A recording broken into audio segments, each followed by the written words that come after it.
Hiya folks, Fuzz here, welcome back to Ni No Kuni II Revenant Kingdom, and today we're going to be tackling a new feature known as Skirmishes. So we've not encountered this before.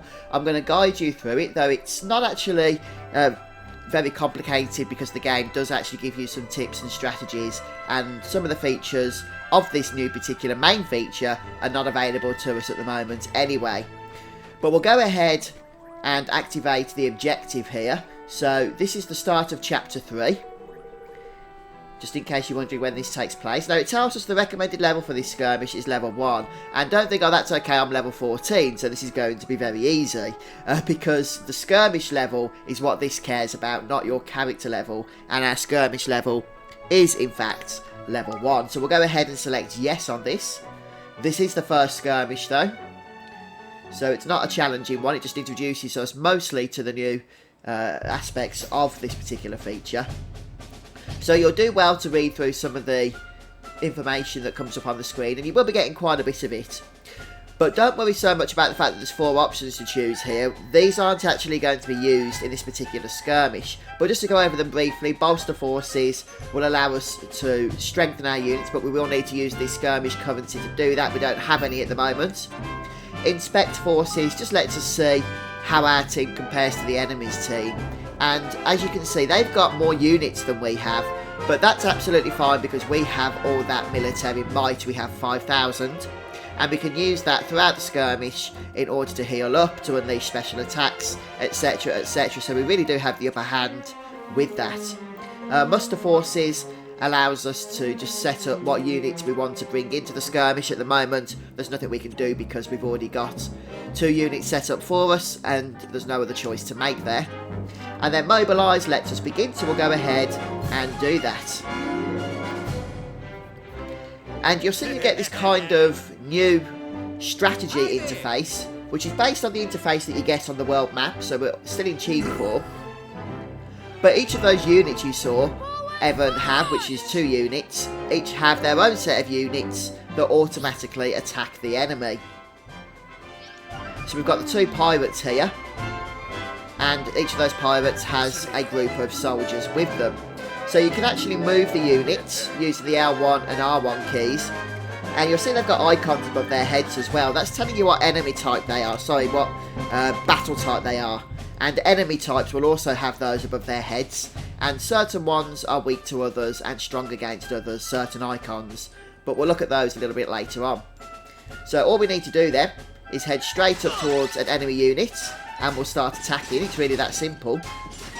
And that's the basics of how skirmishes are going to work. We run up to enemies, and our units will attack. We've got our range unit, who we can keep at the back perhaps, since they'll just be casting the arrows. And then our melee units up front. Now the game is going to give us the Might Gorge. And what the Might Gorge does is allow us a little bit more freedom in how we decide to use our tactics going forward. So we can hold the X button down. Obviously the controls will vary if you're using a non-PlayStation 4 controller. The X button to speed up our units, or the square button to do extra damage. So since we want to make our way to the enemy units, we'll use the X function. But the bar itself is just down at the bottom right hand corner, and it replenishes quite quickly. So we'll charge, and then it'll fill up again, and we'll hold square down for all out assault. Obviously you don't want that to run out, so let it recharge up again as we go charging back in. And you'll know when an enemy unit's been defeated because it will say neutralised on the screen as well. And for every enemy unit we kill, we get experience and guilders. So there's the icons I was talking about and how they're weak to one another, so just bear that in mind.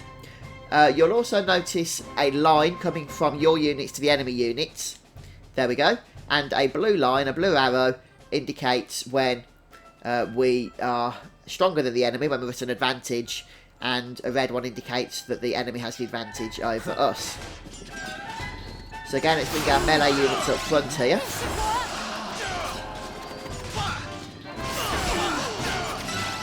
And using that square key is a handy way of just doing a little bit of extra damage. And there we have it. Another set of units defeated. And now we learn that each unit has its own special attack, if you like, that it can also use. And this is where we start spending our military might. On one of the aspects of spending our military might anyway, there are other things we can do to spend this as well to help us in battle. So the one pirate can bring in an airstrike. And we do this by holding the R2 button down and then pressing whatever button corresponds to the unit. Here we go! So we'll go ahead, turn them round, and go ahead and unleash a nice strike here. They'll continue to attack as well, and we just have to wait for the cooldown to reset so that we can use that again. There we go. And we can continue to attack while the powerful strikes are being used. And now you'll notice we are losing units. We've neutralised the enemy, but we've got more coming up here, and we're starting to lose some of our individual soldiers that are coming with our pirate units. But don't worry, there's a way we can solve that as well. We can basically push the circle button, and that will use our military might. See, I said there was other ways to spend this, to replenish our units. Just hold it down. The way you want to see units, these individual soldiers, are as health. And so circle is basically the heal key for that. Alright. Well, no. And we're going down to the next section now. No. And we'll just neutralise these first two groups here, fairly simple. And there is a tower, a watchtower that's shooting arrows at us. So try and approach from this angle here. We'll have to kill this next set of units while under attack from that watchtower. But it's only one group, so it shouldn't take long.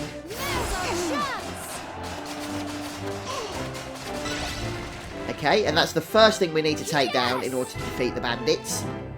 And so we get this flag put into position there. And now you can see the objective marker has moved over to that building, so we'll carry on breaking through the fences and killing the units as we go.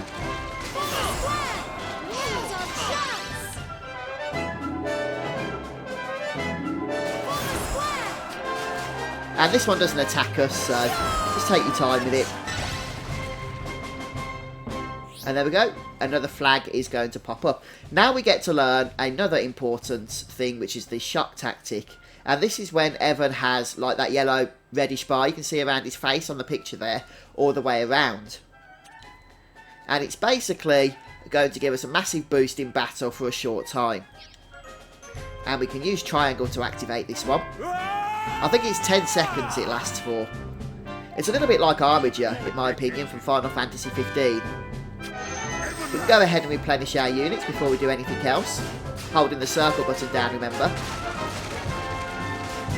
And then we'll press triangle there. And start laying on as much damage as possible. See, we're just neutralising everything left, right and centre now. We'll turn them around so we bring the melee ones up front as usual. There we go.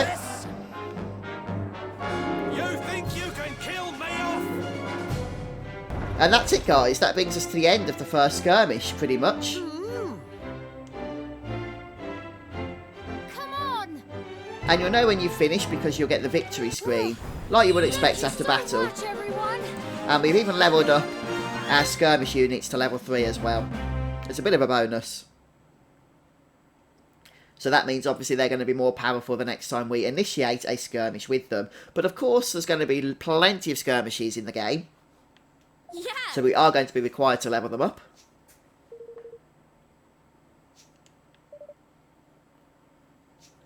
Okay, so what you're going to find after the end of the skirmish is that the skirmish was taking place on the normal world map.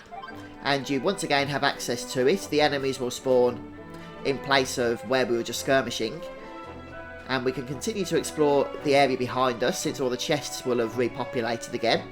But after this first skirmish, make sure you grab the trapdoor here before continuing on into the Heartlands and on with Chapter 3. So guys, I'm going to go ahead and leave the episode here. Or one thing I should mention as well is after completing your first skirmish there, you will get a trophy unlocked for your PlayStation or Steam account as well.